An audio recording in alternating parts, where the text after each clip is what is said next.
Bonjour et bonsoir à tous dans cette nouvelle vidéo sur l'échange universitaire.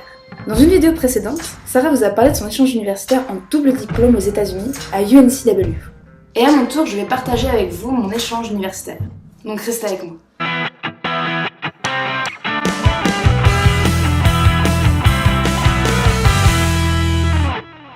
Du coup, je me présente, je m'appelle Mel et je suis dans le programme IBBA à Cambridge.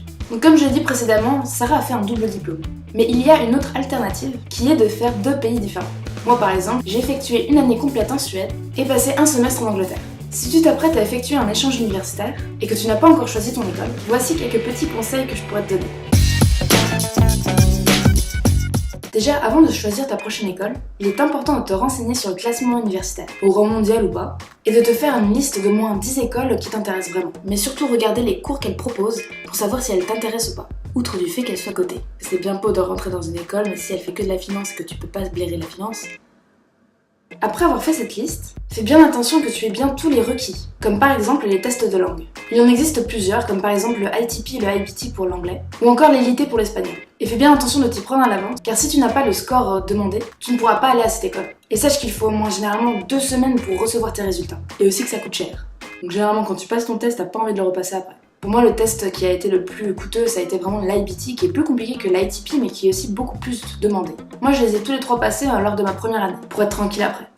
Et par exemple, pour les 2 universités pour lesquelles j'ai postulé, Lund University et Newcastle University, Suède, Angleterre, le requis était de 80 points au test d'IBT. Et pour ces tests, vraiment pas de panique. L'école va t'y entraîner car tu auras des cours pour ces tests-là. Et puis bon, faut t'y prendre à l'avance quoi. J'ai eu 83 à mon premier test d'IBT par exemple. Et ce score est généralement suffisant pour la majorité des écoles anglophones. Certaines universités par exemple qui demandent 100 points. Et là effectivement je te conseille d'étudier avant le test. Et enfin, troisième chose, fais attention à ton classement. Parce qu'avoir les requis et avoir l'école en tête, c'est bien beau. Mais tout ça, ça aura servi à rien si la personne avant toi a pris ton école. Et regarde bien le nombre de places qu'il y a dans un établissement. Car moins il y a de places, moins tu as de chances d'y rentrer. Par exemple, pour une école japonaise qui est à Nagoya, il n'y a qu'une seule place. Premier arrivé, premier servi. Donc si tu fais attention vraiment à toutes ces choses-là et que tu les prends bien en compte, ça devrait bien se passer. Une fois que ton choix a été validé, ta future école va vite te contacter et t'envoyer tous les documents nécessaires pour compléter ton inscription. Donc garde bien un œil sur ta boîte mail, car si tu rates une des deadlines, ça risque de compliquer ton inscription. Et surtout, si tu as un doute, n'hésite pas à contacter ton coordinateur, qui te suivra tout le long du processus. Là, t'es tout content, tu as ton école, tu as ta place, c'est super. Mais il y a une chose que tu ne dois pas oublier. Ton logement. Donc surtout, dès que tu es pris, n'attends pas le dernier moment pour trouver un logement. Car plus tu attends, plus les bons logements s'en vont. À ce moment-là, tu as 2 choix. Soit entrer dans une résidence étudiante, et elles sont généralement plus abordables, soit trouver un logement par tes propres moyens. Sur le site de ta future école, tu y trouveras une rubrique Accommodation. Là, ils te montreront une liste de logements possibles, et ça dépendra vraiment de tes goûts. Si tu préfères vivre tout seul, en colocation, plus en ville ou proche de ton campus, et à partir de là, tu pourras soumettre tes préférences. Et plus tu t'y prends à l'avance, plus tu as de chances d'être affecté à ton premier choix. Mais plus tu attends, plus les bons bails s'en vont, et tu te retrouves avec un truc que t'avais pas du tout envie d'être. Pour ma part, j'étais à Austratorn en Suède et à Castle Leazes en Angleterre. Ce sont vraiment 2 résidences étudiantes qui n'ont rien à voir l'une avec l'autre. L'une où je vivais vraiment toute seule, et tous les étudiants avaient chacun leur appartement. Et à Newcastle, j'étais dans une toute petite chambre, et je partageais l'étage avec d'autres filles, environ 17. 4 toilettes, une cuisine, 5 douches, pour 17 filles. Nani ? Tu sens que ça sent la colo un peu mondaine. Donc si t'aimes un peu la propreté un tant soit peu, partager des douches avec 17 filles... Non. Never. Ok, donc autant te dire que je suis plutôt du genre à vivre toute seule. Voilà. Les campus de Lund et Newcastle ne sont pas très grands, mais somme toute assez spacieux.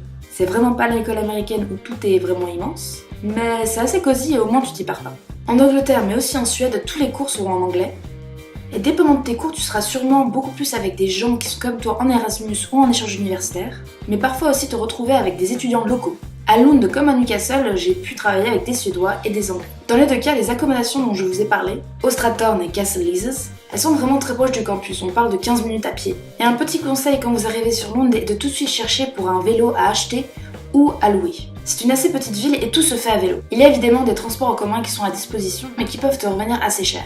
Mais à Lund, vraiment tout peut se faire à vélo, et en plus tu peux y aller avec tes amis. Que ce soit pour aller au campus, à la plage, bon il y a quand même 45 minutes, en boîte, #Vasgota. Donc vraiment à Lund, le vélo c'est vraiment indispensable. À Newcastle, les transports communs sont encore plus chers, on parle de 50 pounds le mois.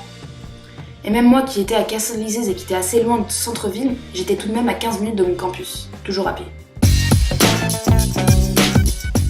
Contrairement au double diplôme, dès mon premier échange à Lund, mes cours n'étaient pas du tout imposés, et même chose lorsque je suis allée à Newcastle. J'ai pu donc choisir dès ma première année à l'étranger les cours que je souhaitais vraiment faire et qui me plaisaient vraiment.